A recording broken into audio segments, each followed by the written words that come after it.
मौलिक अधिकार भाग दो।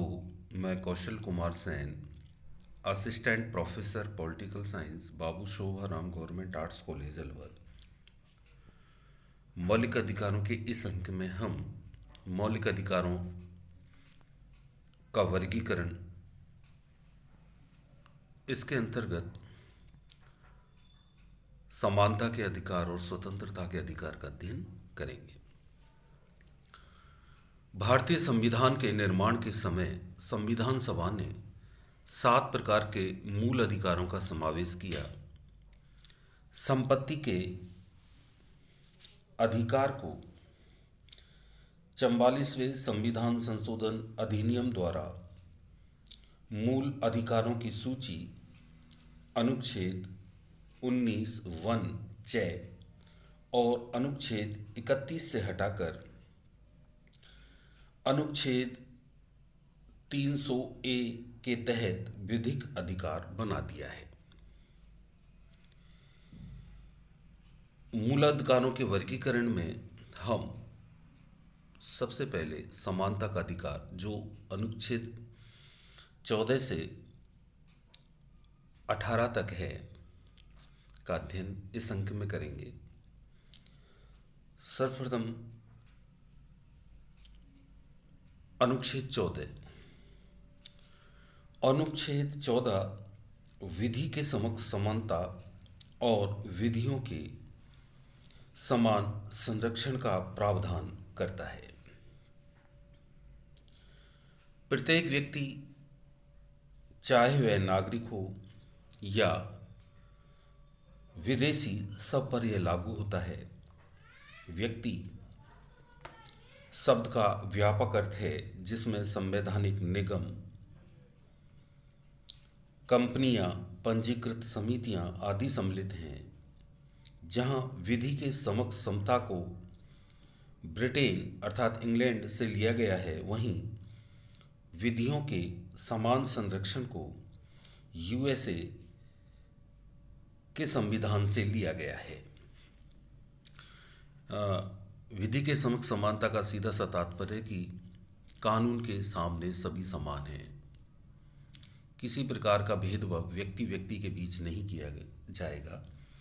और यूएसए के संविधान से लिया गया विधियों के समान संरक्षण का तात्पर्य है कि विधियां सभी को समान रूप से सुरक्षा प्रदान करेंगी।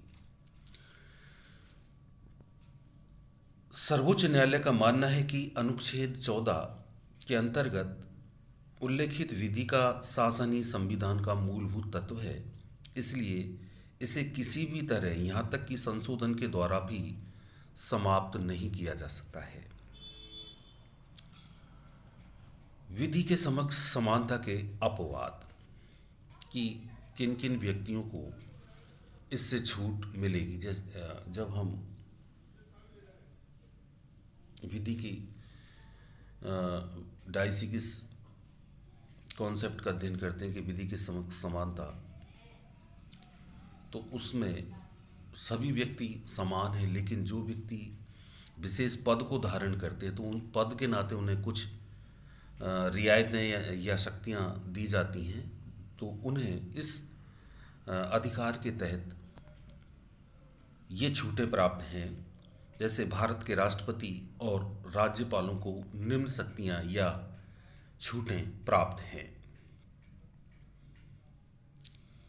अनुच्छेद 361 के अंतर्गत राष्ट्रपति या राज्यपाल अपने कार्यकाल में किए गए किसी कार्य या लिए गए किसी निर्णय के प्रति देश के किसी भी न्यायालय में जवाबदेह नहीं होंगे।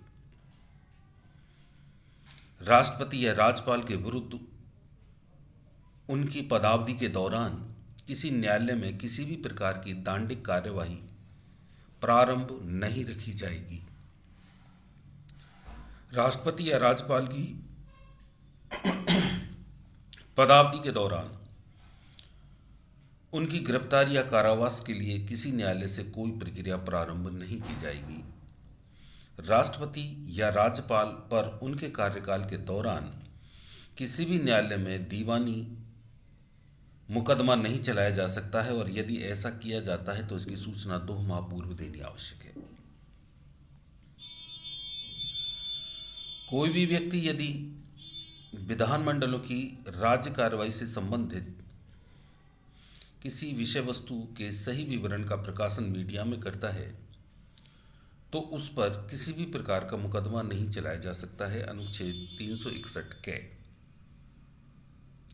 संसद या राज्य विधानमंडल या उसकी किसी समिति में किसी सदस्य द्वारा कही गई बात या दिए गए किसी मत के संबंध में उसके विरुद्ध न्यायालय में कोई कार्यवाही नहीं की जाएगी। अनुच्छेद 105/194। विदेशी संप्रभु, राजदूत एवं कूटनीतिक व्यक्ति मुकदमों से मुक्त होंगे। इस प्रकार ये अनुच्छेद 14 समानता का अधिकार था। अब है अनुच्छेद 15। अनुच्छेद 15(1) यह उपबंधित करता है कि राज्य किसी नागरिक के विरुद्ध केवल धर्म, मूल वंश, जाति, लिंग, जन्म स्थान या इनमें से किसी के आधार पर कोई भेदभाव नहीं करेगा। इसी प्रकार अनुच्छेद 15(2) में यह स्पष्ट किया गया है कि नागरिकों के मध्य केवल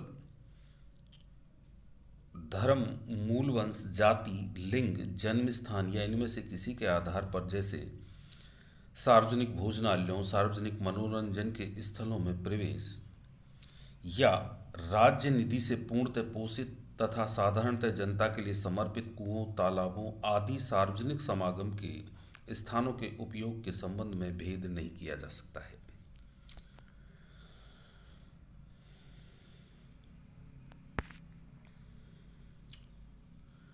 अनुच्छेद 16 लोक नियोजन में अवसर की समानता।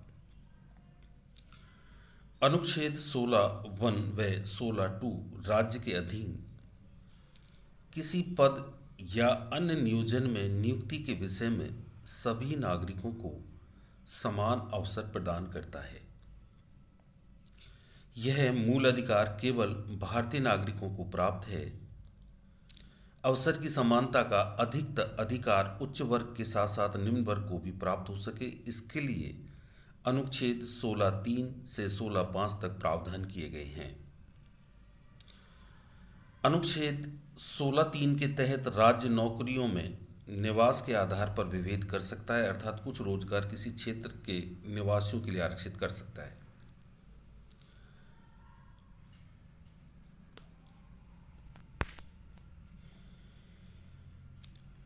सितंबर 1976 में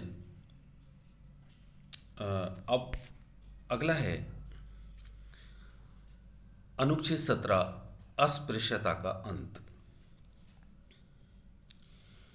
यह अस्पृश्यता को समाप्त करने की व्यवस्था और किसी भी रूप में आचरण को निषिद्ध करता है। इसी संदर्भ में संसद ने वर्ष 1955 में अस्पृश्यता अपराध अधिनियम पारित किया। सितंबर 1976 में इस अधिनियम को संशोधित करके इसका नाम नागरिक अधिकारों की रक्षा अधिनियम 1955 किया गया है। इस अधिनियम के तहत छुआछूत एक दंडनीय अपराध है। इसके तहत 6 माह का कारावास या आर्थिक दंड दोनों शामिल हैं। इस अपराध के दोषी को विधानमंडलों के चुनाव के लिए अयोग्य करार देने की व्यवस्था भी है।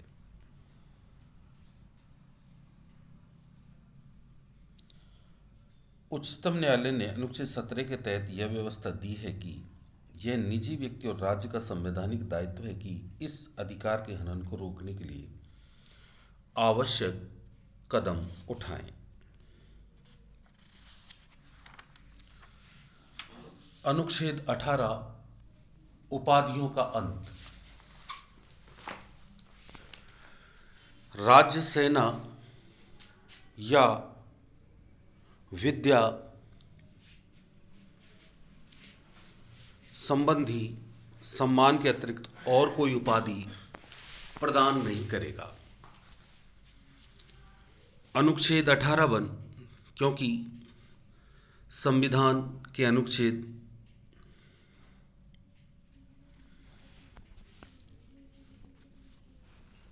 18 द्वारा उपाधियों का अंत कर दिया गया है। भारत का कोई नागरिक किसी विदेशी राज्य से कोई उपाधि स्वीकार नहीं करेगा। अनुच्छेद 18(2) कोई व्यक्ति जो भारत का नागरिक नहीं है, राज्य के अधीन लाभ या विश्वास के किसी पद को धारण करते हुए किसी विदेशी राज्य से कोई उपाधि राष्ट्रपति की सहमति के बिना स्वीकार नहीं करेगा। अनुच्छेद 18(3)